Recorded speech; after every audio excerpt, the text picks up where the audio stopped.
Hello guys, welcome to one more video concerning to Still.js. This is the second part of the Microfrontend series, and this is to answer one question I was asked before concerning to how to integrate Still.js with Next.js.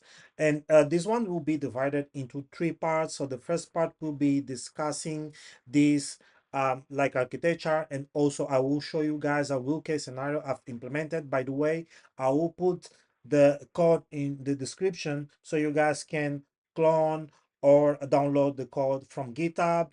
The second part of this video will be us building projects from scratch, and in this case Next.js project, and we'll be embedding this Still.js application into this like Next.js application. Last part, I will show you guys the code and explain how it was built, this real case scenario that I will also show you guys in this first part. So this is the architecture. So we have like this Next.js regular application, and on the left side we have the React components, and on the right side we have the Still.js application or components, which are being embedded by using the app loader, which is the SDK from Still.js that allows integrating Still.js into other applications. So in this case, when it comes to the Still component, we have the home component, but inside it,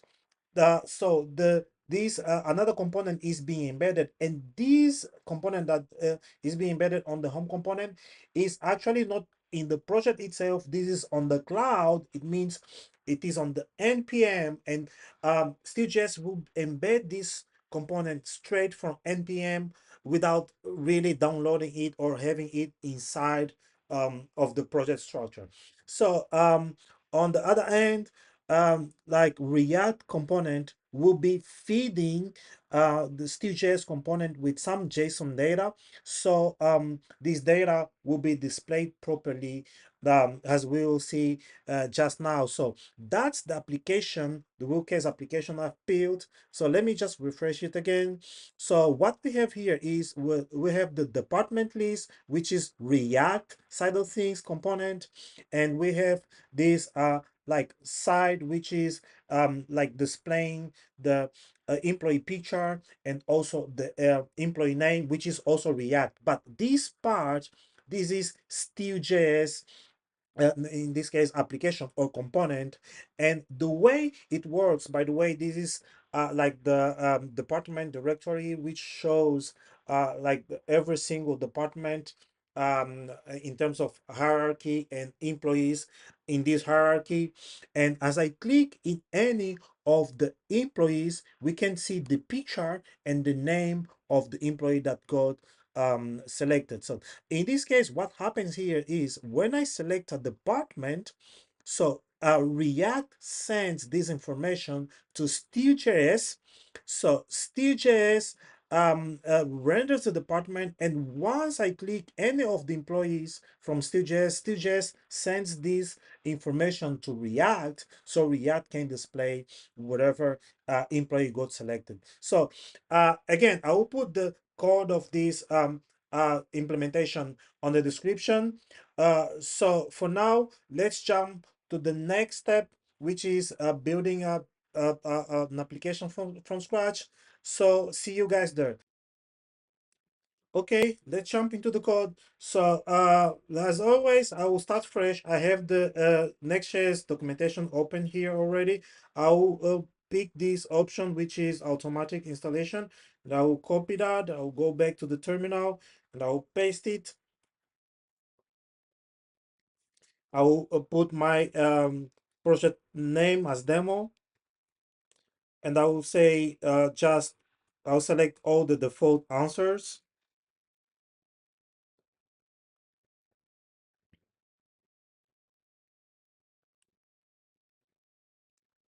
Project code generator. This is a Next.js project. I will cd into this Next.js project folder, and I will do npx next build to build the project itself. Next.js is building it. Might take a little while to running the build.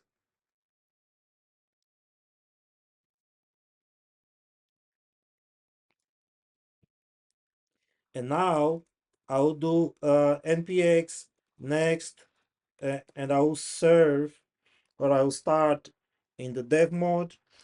It's running. I'll go to the browser and I'll open our Nextjs project. So it takes a while. And here we are. Our Nextjs project is running. So now what I will do is I will go into our demo file or folder, and I will cd into this public folder. But before, I will create a folder here, which I will call Still um, Microfrontend. We can name it whatever we want. And then I will cd into this folder, and in here, I will do still learn to start a micro frontend project, which is based on the CDN. So now we can see here we have our home component. So that's what I will embed. But before, I need to install our still uploader into our Next.js project. So for that, I will do npm install Still.js slash uploader. We have now the uploader installed in our Next.js project. Now I'll go into our Next.js source folder, and I'll go to the app tsx, and I'll get rid of uh, all those things that are inside here. I will only keep the main, and I'll put some content here, some Next.js content, and I'll do it h1. I'll go to the browser, and here we are. This is Next.js content. Now, as we've done for the first tutorial, I'll do use effect, and in here I will create my Still app, which I will instantiate the Still uploader, and then I will go to my Still app, and I'll say I will use the CDN approach. And on the CDN approach, we have to specify the environment variable. We are going to start with the Still home. One thing, when it comes to vid, we have to say public slash and the name of the folder which is holding the application itself. But for Nextjs, we don't have to put public, we just have to do like this. So that's one thing. Another environment variable we will need to specify when it comes to Next.js is this one, and this is a new environment variable which is not available in the first version of the SDK, in this case, Still uploader. And one more thing is we also have the way to specify the version of the CDN that we are going to use. In this case, I will say 1.3.11, and then I will load it. So we should be good. Um, so because we are using the use effect here, let me remove this guy. We have to tell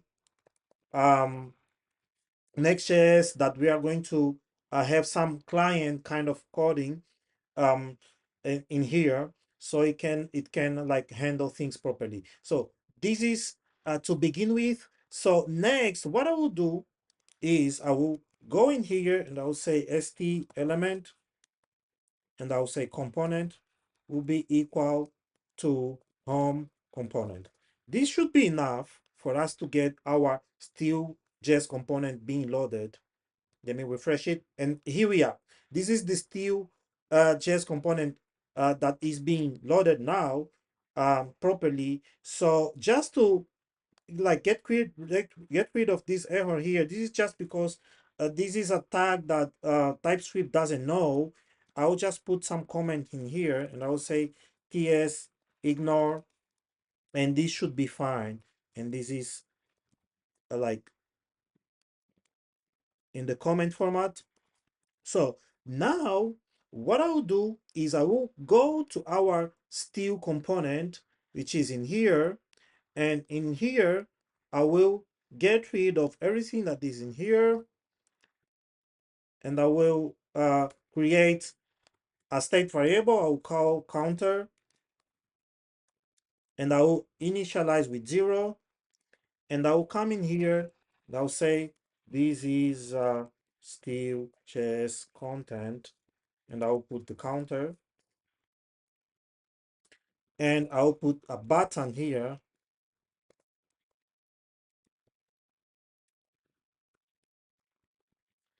and I'll say increment, and I'll also bind the counter state counter. That's correct. And I will implement a method which I will say counter. This method doesn't exist yet. Oh, it shouldn't be counter. I will say increment counter. Yeah, because we have the state variable which is counter, then the method can't be the same name. And what I would do, I'll say counter will be equal to counter dot value plus 1. And I'll save it. Now I'll go to our React component, in this case in the next application, and I will do uh, the same thing we've done also previously. So I will say stref will be equal to the first ref, or first ref. We can name it whatever we want, and I'll copy this guy, and I'll come in here. One improvement we have on the SDK, we now have this on, which we can specify like the load event. Remember, in the first tutorial, we have to use, or we had to use this set timeout, but now we can just defer the run of anything by using the onload event, which is easier, which is like a much uh, organized, and also it works properly in terms of memory management. So in this case, I can even put it before, because this is like, an event. And then what I will do next is I have to go to the app and component and set reference. The reference again will be an array of all the references I have for all the components I'm embedding, all Still components I'm embedding in here. So the reference is passed here. Now I can just come in here and I'll go to the Still app again, and I'll say the component, and I'll pick the reference I specified here. This is going to pick the home component again. And on the home component, we have the counter.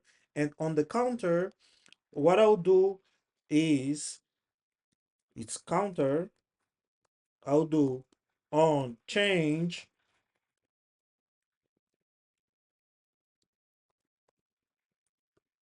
I want to print to in the React application, I want to print the new value new value from Still.js, and I will print the value itself was informed. So we have some um, thing here, some complainings.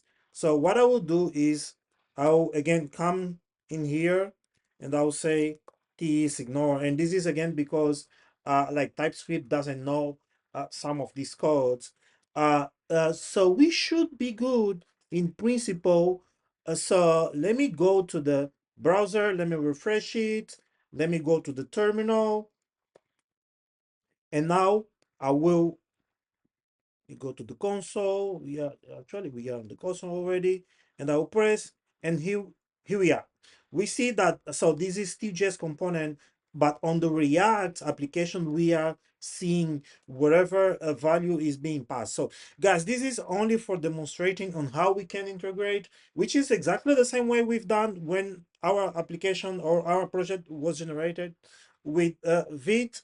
So now we are going to jump into the next point where I'm going to show you guys how I built this real use case where we have different components from React and Still.js communicating seamlessly.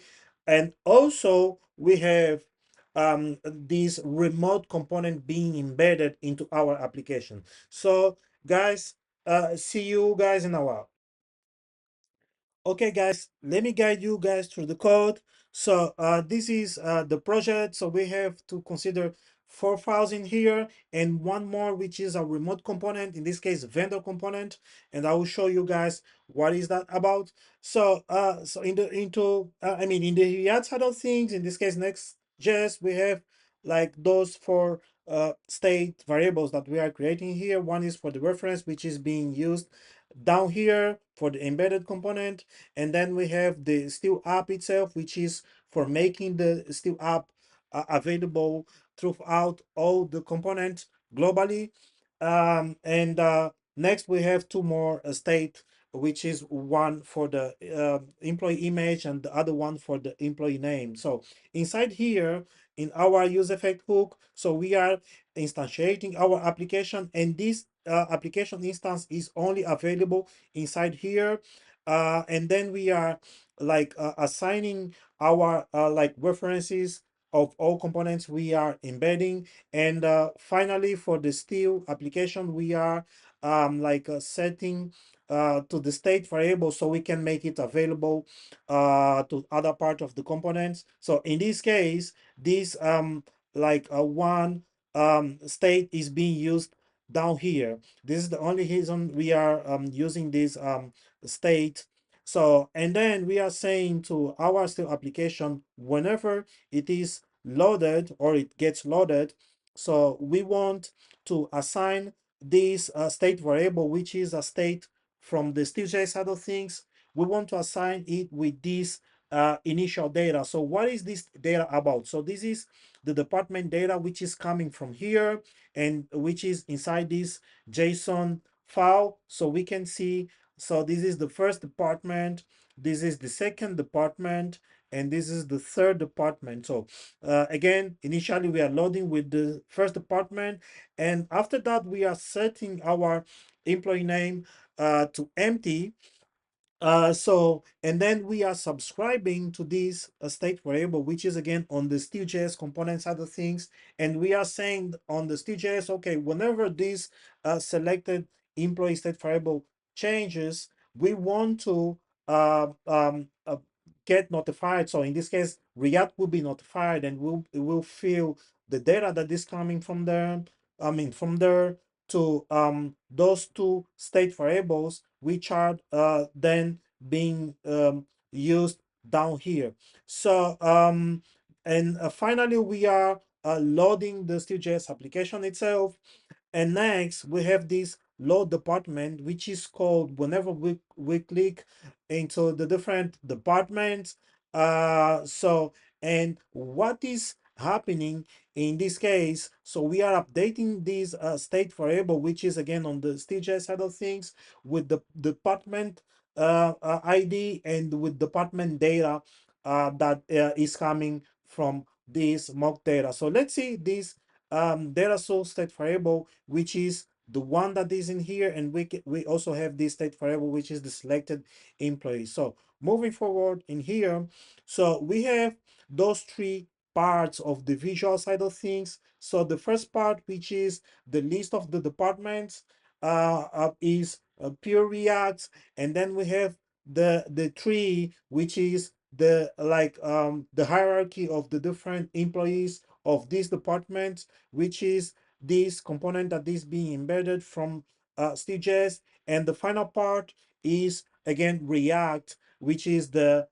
presentation of the employee picture and the employee name. So this is on the React side of things, in this case, Nextjs. So moving forward, going to the React, I mean, Still.js side of things. So we have the home component, which is the component that is being embedded down here. But this home component is also embedding another component which is not installed in our application. This is a remote component. This is by the way, another concept in Still.js, which is the vendor component, um, which is to say that we can have components implemented by other persons and we can install into our application, but we can also embed it without installing it. So this is the vendor component. I'll also do a tutorial to show how we can build our vendor components and publish it into npm and then embed them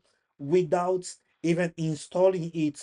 So, and here we are saying that our component will be embedded from npm, and this is the namespace of our component, Still.js slash tree view, and then we have the still tree view, which is the component itself. So we can see it in here.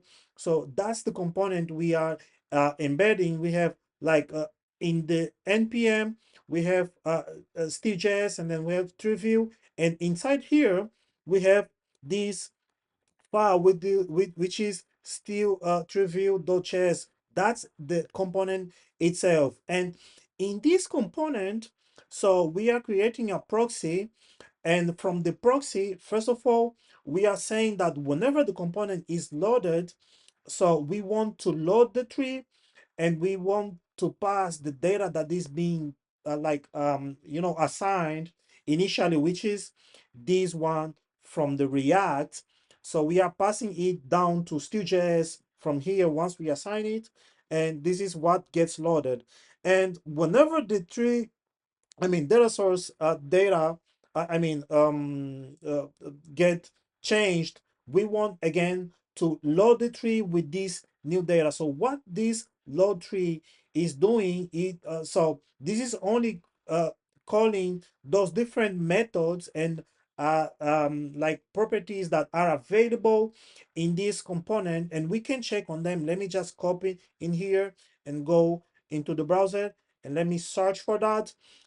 We can see the clear tree data is one of them, and then we have two more, which is the add data and render tree. So let me look for that. So this is the add data, and then we have the load, render tree, which is in this case replacing or re-rendering the tree in this case, because we are replacing the whole data of the tree, but we could just like update the tree partially. So, and finally, we have this view person, which is being actually uh, called from React. And how is it being called from React? This is being called from the data itself. We can see it here. So for every single node of our tree or every single employee in our uh, uh, tree, we have like this self view person. What does self means? So in this case, we are passing the data from React to the home component. So in this case, self means the home component itself. So means that this view person method that is being called in here when click is triggered is inside the home component itself, because the data is being loaded from home component, is being passed from home component to the tree component, and from React to the home component. This is how things are working. So one more thing in here is the CSS for the tree to be styled properly. So we have, so in here, like if we go back, we will see that we have this CSS file. You can also check on the documentation when we are declaring this component in our Still.js project. We have to specify which component we are going to load and which assets are part of this component. So it can be JavaScript, it can be CSS or image. In this case, only a CSS is part of this like component, and this is what we are importing in here. And this is using the this like ES model feature, which is not available in all the browsers, but it works just very well with most of them. But if it doesn't work, you can just import it like on the regular HTML. You can just use the link tag and the import will just work properly. So this is on the functional and presentation side of things. On the styling side of things, I also done some changes on the CSS from the Nextjs itself. I've put this custom. You guys can see I will put the code on the description. Like the repository will be available so you guys can clone or download it. So and yeah, that's it, guys. I hope you guys enjoy it. Just don't forget, if you are downloading and running the code, just do npm install first. And also, if you guys have any topic you want me to cover, just let me know and I will spend some time on that. Thank you a lot. See you guys on the next one.